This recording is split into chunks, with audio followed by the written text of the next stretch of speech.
In this video, I'm going to tell you not just how Pompey beat Bolton, but also how they become League One champions this weekend. Let's go. For the most part in this episode, I want to look past general comparisons, but there is one metric that stands out and tells us a lot about these two teams and how they approach games. Bolton's average possession is 59.3%, whilst Pompey's is 59.1%. A 0.02% does suggest things couldn't be much tighter. But beyond those comparisons, I want to delve a little bit deeper. We've seen 42 games from these sides already. I think the finer details could win or lose this match. The first detail could be the battle between Bolton's wingbacks and Pompey's wingers. In fact, between Ogbita, Colby, Kamara and Lane, they've accumulated a combined 50 goal contributions. Last week, Kamara failed to touch the ball inside the opposition box for the first time in his professional career. But with such an expansive game expected against Bolton, things will be different. With Paddy Lane expected to drop deeper at times, this could create a really big opportunity for Kamara to exploit the space between the left wing-back and Bolton's left centre-back in transition. We spoke a few weeks ago about Kamara being isolated going forward. In fact, with help from a new gadget, let's bring this into a real game scenario. This is a screenshot from Pompey's game against Wycombe a few weeks ago, and I said in that game Pompey were unplayable, but Kamara blossomed in this match. And I stand by it. I stand by that point. And we also said in that video, let's look beyond goal contributions and beyond his fantastic work inside the box. But why is he so good? And why is he so effective? And who else is involved? Because I expect this move to be on the cards against Bolton. Maybe once, maybe twice, maybe more. But even if it is once, it can be match winning. Let's break it down. You can see Kamara on this right-hand side. Very touch tight to the touch line. He's well away from the action on purpose. But I also said how Colby Bishop, who's up front here, is also playing a really big role because he is forcing focus from the centre-backs and defenders. He's attracting attention from the central defenders. Santos over here is also not looking at Kamara. His body language does suggest that. This defender here is looking at Paddy Lane, who's in a very different position to Kamara. He's not over here. He's not over here. He is quite narrow and being dragged slightly deeper, but he's more involved with the action. Even though Kamara is a long way away from Paddy Lane is still making a really big impact on how the opposition can't organise or won't organise in time when this ball is played. Now you've got Marlon Pack on the ball here. You've got Sadie also attracting attention from the central midfielders. And of course the ball has to be moved quickly, which is made much easier when you've got Marlon Pack on the ball, who's averaging 5.9 long passes per 90. But as soon as Kamara receives the ball and Wycombe's organisation isn't settled, a 1v1 situation is created. Let's go to a red here to really highlight the 1v1 situation. Kamara is here. The defender, the fullback, isolated on his own, is creating a 1v1 because this ball is very quickly moved over, and these players, even Moxon here, is attracting Wycombe's attention, and they don't organise in time.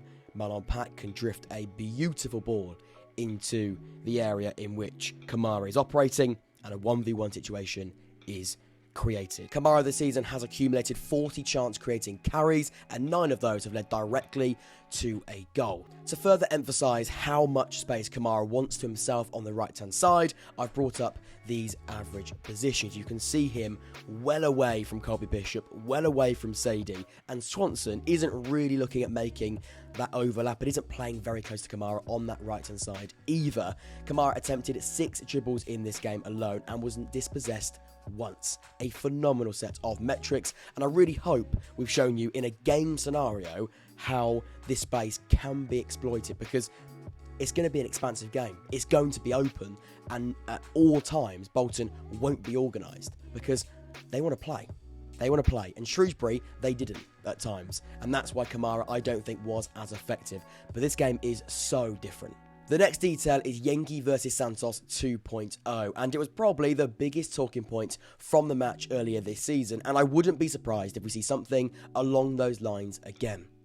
Yengi versus Bishop and their partnership on Saturday didn't work perfectly at all times, but I wonder if John Messina was trialling the duo ahead of this huge match against Bolton Wanderers. This next screenshot is from the last time Portsmouth and Bolton played against each other. You can see the quite physical battle between Ricardo Santos and Yengi here. The ball is being played over from Marlon Pack, and it's a battle of two very, very physical specimens. Actually, Yengi wins this one, and we'll come on to the space just in front of Yengi where the ball lands in just a moment, because last time Pompey's number 10 was Alex Robertson. Since he's been injured, we've seen quite a few number 10s play for Pompey, but Colby Bishop is a very different type of profile, but he could be a really important number 10 in this game against Bolton, because this area here is where you'd expect Colby Bishop to play, and that could be really interesting because he could then attract more attention and there could be plenty of space to attack in behind. Now, Sadie starting would be the most predicted option, but I think Yengi could be fun again. And we saw what happened last time, and there's a bit of revenge, I imagine, from Ricardo Santos and Bolton's end. But it worked last time. And I think with Bishop playing in this number 10 position, operating this space here, and then you've got Yengi, who can be an in-behind option, but also a physical back-to-goal option that we're seeing in this screenshot. I think it's another weapon and another way that Pompey can hurt Bolton, because we could be working with limited possession. And if Pompey are doing that, then this is another way of beating a side that might have a lot of time with the ball. My third detail is the vital role of Owen Moxon. Owen Moxon is statistically one of the best ball-winning and progressing midfielders in the division. Abilities that I think will be crucial in this game on Saturday. In a game where we expect Portsmouth to concede more of the ball at times, a player that can run for two midfielders, break up play and progress the ball upfield really could be match-winning. Take a look at this image on the screen now. For me, this screenshot highlights the aggressive ball-winning side of Moxon's game. You can see him operating in a very advanced position. Only Yengi is higher than Moxon at this moment in time. Pack, his pivot partner, is much deeper. Paddy Lane probably in line, deeper than Kamara, who's just about in shot. That could be Gavin White. It might not be. Again, he is higher up than all of those Pompey players. His mobility is a big reason for this, as he trusts himself to return deeper if needs be, but again is also very comfortable in winning possession back in chance creating zones. This here, he wins this ball back, he distributes it to Paddy Lane, or he could even spin out and pass into Yengi. It's a chance-creating tackle. For me, it shows he's more than just a traditional number 6. Take a look at his personal heat map from the season and just look at how much ground he covers. Owen Moxon has made the 4th most tackles for a midfielder this season with 107. He's currently averaging 12 carries per 90 and sits 3rd for shot-ending carries in this Portsmouth team. With the interchangeable nature of Bolton's midfield and front line, the general profile and recent performances of Owen Moxon could make him one of the most important Pompey players on the day. Now, in the details before this, we've looked at Pompey's threat, we've looked at the key battles between these two teams, but of course Bolton, in their own right, are one hell of a side. And so Bolton, going forward, I think that's where they stand out. They attack in numbers and commit bodies in advanced areas to not just end moves, but also start them.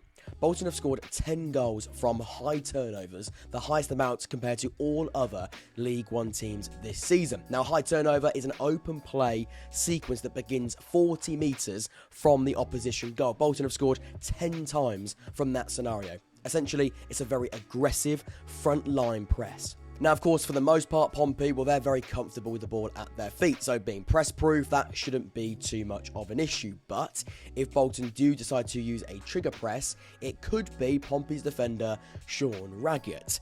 But with his current form and general improvement in the ball-playing field, I don't see that being a huge problem, but it doesn't mean Bolton won't try it, because against some of the most rigid and robust defensive units, Bolton have still had great joy in winning the ball back up high and attacking in numbers. In fact, let's bring it to a real game scenario. This is a screenshot from Bolton's first goal against Reading. Of course, it's opposition dependent and Pompey's setup will be different to Reading's, but Bolton very rarely change their approach, especially at home. Now, at this moment, at 0-0, 70% of Bolton's outfield players are committed to this one attack. You've got Colby, who's playing right wing back, offering up as a wide option. Ogbita, the same on the left-hand side. But Varsam, who's playing up front with Collins, who has the ball here, about to score a wonderful goal. He's an option in behind. Maghoma in zone 14, just outside the penalty area. And you've got two options here, supporting slightly deeper. In this case, it didn't really matter because Collins scored from this position just seconds later. But it does show us how many numbers Bolton look to attack. And they might be a little bit more cautious, but I still expect a similar number of bodies going forward. Because, again, season state is important. Bolton need to win this game. They need to win it more than Pompey do. And so, for me, Bolton at home, with that added pressure, but actually I say added incentive, they're going to commit bodies. It might be Reading, it might be Pompey, but I do expect a similar setup in the way they go forward. In fact, Everton's side this season have accumulated the second highest expected goals from open play and the third highest number of open play shots. And when you look at what we've just highlighted here with the number of players they've got in and around the penalty box, you can see exactly why those metrics are so high. Bolton will also look to hurt Pompey using their attacking fluidity, taking full advantage of one of the most informed trios in the league right now. Take a look at the average positions of Bolton's narrow attack in their last game against Bristol Rovers. Collins, Budvarsson and Maghoma stay so close, looking to bombard, overload and ultimately confuse opposition defenders as they attack.